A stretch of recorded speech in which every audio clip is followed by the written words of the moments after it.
Yeah, it's Hobbs Horror, knocking down your door, all about the guts and gore, blood and pus, give him some more. He wants bone and entrails spread across the floor, so if you're looking for that theater macabre, look no more. Sit back and relax and enjoy some Hobbs Horror.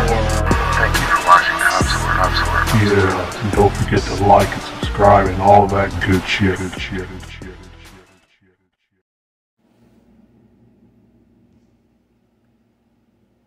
Today on Hobbs Horror, we are reviewing a movie that I've not seen, but I've heard a lot about. It's a 1968 film.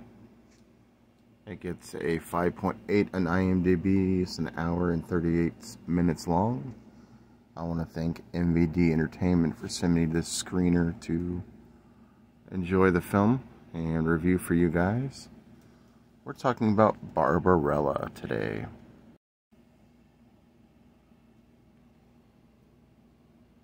Now this film is loaded with special features. You get an entire second disc of special features for Barbarella. So Barbarella, she is a astronaut slash space woman, and she lives in her own ship, which is like a shag ship. Literally there's carpet all over the ship, which is pretty dope, to be honest with you. And the opening first 10 minutes of the film were very sexy, very hot, very Jane Fonda-ish. This movie made her the sex goddess of the 60s. That's right, they dubbed her the sex goddess of the 60s. But this film was also very controversial because of all the nudity. Now, to my knowledge, there wasn't a whole lot of Brillo pad, if any. Maybe a slight shot, but I don't believe so. Mostly top action. Her husband at the time, Roger Dalina, I believe, was the director of the film. Her main focus in the film is she's being sent to a different planet, not from Earth, to be able to find Durand. No, I'm not talking about the band. But Durand is kind of like this important person to the planet. He invented the atomic weapon, which is something that other planets want to use to destroy the Earth with. So her job is to go find Durand and protect Earth and to protect the world. She goes on these adventures, and along the way she meets various characters, and she keeps running into people that she ends up making love with.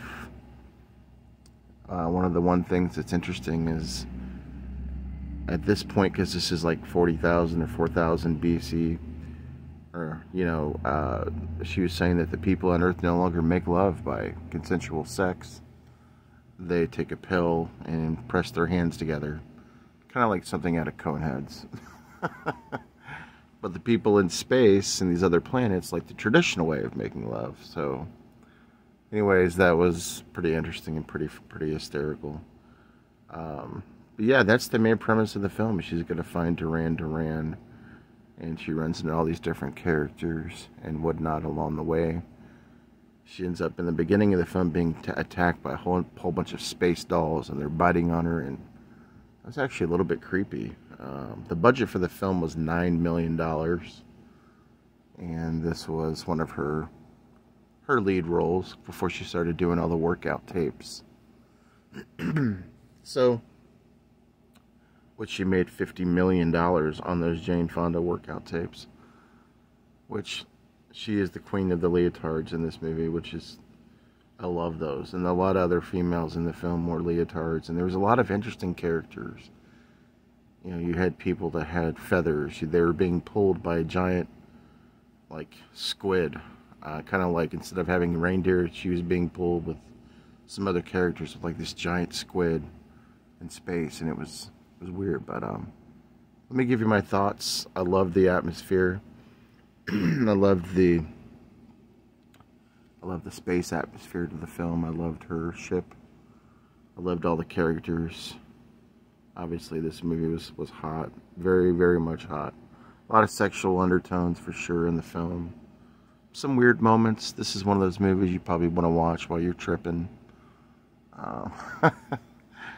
for sure. And you could tell they were selling her in this film.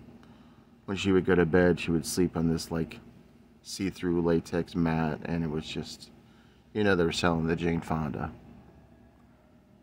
But other aspects of the film, the acting was good. She didn't do too bad for this film. This one was good. It would be another watch for me. Like I said, get this one while it's out now. It's a classic. I definitely give it 4 out of 5 on the Boglin scale. If you're into Jane Fonda, this is a must-watch. If you are into space films, films kind of like... This is like a mix between Willy Wonka and Lost in Space. And then throw in maybe some Austin Powers action with the fembots. And that's kind of what you get with this film. You get some crazy kids also in the film. Weird looking creatures. This is more of a sci-fi fantasy film. Very entertaining though. And I want to thank MVD Entertainment for sending me Barbarella. This is one of my favorite ones they've sent me so far. Catch up with you later. Don't forget, I've got videos every week. I would love for you guys to check out more of my content. My views are low, and I need the watch time hours as I got to reapply for monetization in December. Alright, catch y'all later. Peace.